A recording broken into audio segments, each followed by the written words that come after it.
সেনাবাহিনী তার কাজ করবে। সেনাবাহিনী অনেক ক্ষেত্রে যেটা করেছে মিডিয়েটরের ভূমিকা পালন করেছে, কিংবা সহিংসতা যাতে অনেক বেশি ছড়িয়ে না পড়ে সেখানে তার একটা ডেটারেন্টের ভূমিকা পালন করেছে। কোনো রাজনৈতিক দল যদি বিভিন্ন শ্রেণী পেশার মানুষের এক্সপার্টাইজকে তারা ব্যবহার করতে চায়, এটা একেবারে খারাপ কিছু নয়।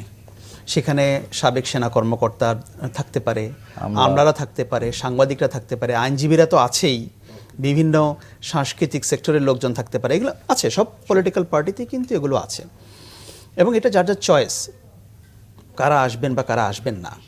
এখন প্রশ্ন হচ্ছে, আপনি বললেন যে সেনাবাহিনী নিয়ে, আমি দেখেছি যে অনেকের মধ্যে সেনাবাহিনীর বিষয়টা নিয়ে একটা অস্বস্তি আছে। আমি অবশ্য বিষয়টাকে ওইরকম অস্বস্তিজনকভাবে দেখি না। আমি দেখি সেনাবাহিনীও রাষ্ট্রের একটা গুরুত্বপূর্ণ পার্ট, এবং আমাদের অতীতের এবং বর্তমানের বহু বিষয়ে সেনাবাহিনী ইনভলভ হয়েছিল, কিন্তু তাদের প্রয়োজনে না, রাষ্ট্রের প্রয়োজনে, তাদের প্রয়োজনে না, জনগণের চাহিদা ছিল। আপনার জনগণের চাহিদা ছিল বলেই কিন্তু তারা এখানে ইনভলভ হয়েছে।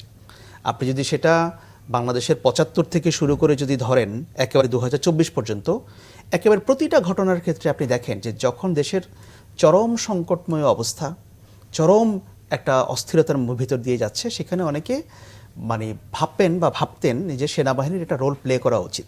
তো সেনাবাহিনী সেই রোলটাই প্লে করেছে। এটা ভালো কি খারাপ সেটা অনেকে, যাদের বিপক্ষে গেছে তারা এটাকে খারাপ বলে, আর যাদের পক্ষে এসছে তারা এটাকে ভালো বলে যে না, ভালোই হচ্ছে। কিন্তু আপনি যদি ওভারঅল মানুষের সেন্টিমেন্টটা যদি দেখেন, সেখানে কিন্তু আমার মনে হয় না যে সেনাবাহিনী নিয়ে তাদের মনের মধ্যে খুব একটা অস্বস্তি আছে। সেনাবাহিনী তার কাজ করবে। সেনাবাহিনী অনেক ক্ষেত্রে যেটা করেছে মিডিয়েটরের ভূমিকা পালন করেছে, কিংবা সহিংসতা যাতে অনেক বেশি ছড়িয়ে না পড়ে সেখানে তার একটা ডেটারেন্টের ভূমিকা পালন করেছে। ২০২৪ সালে সেটা করেছে। আপনি ভাবেন যে আমরা দেখেছি যে ৪ঠা অগস্ট যেটা, যে সেনাবাহিনীর সদস্যরা ফিল্ড পর্যায়ে তারা যে ভূমিকা নিয়েছে, সেটা যদি না নিত, সেদিন তো আমরা জানতাম যে ঢাকা এবং ঢাকার বাইরে আর অন্তত ১,০০০ বেশি মানুষ মারা যেত ছাত্রলীগ যুবলীগের গুলিতে। তারা প্রোটেক্ট করেছে।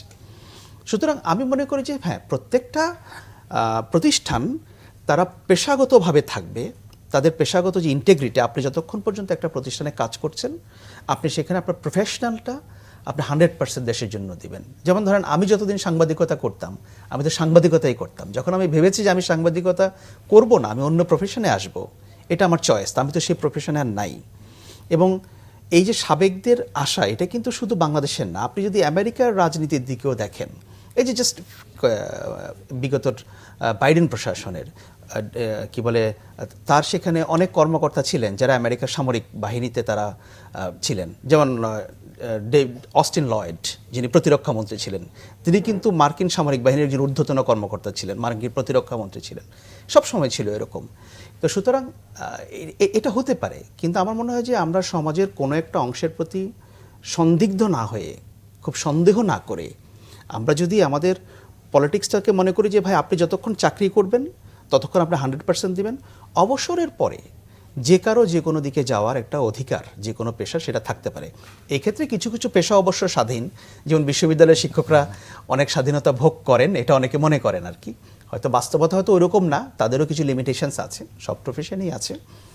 সাংবাদিকরা অনেক স্বাধীনতা ভোগ করেন, বিশেষ করে তাদের মত প্রকাশের ক্ষেত্রে আর কি, যেটা হয়তো সামরিক বাহিনীতে তারা পারেন না, আমরা থাকলে তারা পারবেন না। সুতরাং আমি মনে করি যে যদি তারা তাদের পেশাগত কাজ শেষ করে অবসর সময়ে তারা যদি রাজনীতিতে যোগ দিয়ে হতে পারে, সেটা সেনাবাহিনী না, যে কেউ, সেটা আমার মনে হয় যে এটা ওয়েলকাম হতে পারে যে কোনো সদস্য। তবে হ্যাঁ, দেশের আইন মেনে সেটা হচ্ছে কিনা, মনে হয় কিছু বিধিনিষেধ আছে যে আপনি চাকরি করার পরে কত বছর পর্যন্ত করতে পারবেন না, এরকম কিছু নিয়মকানুন আছে।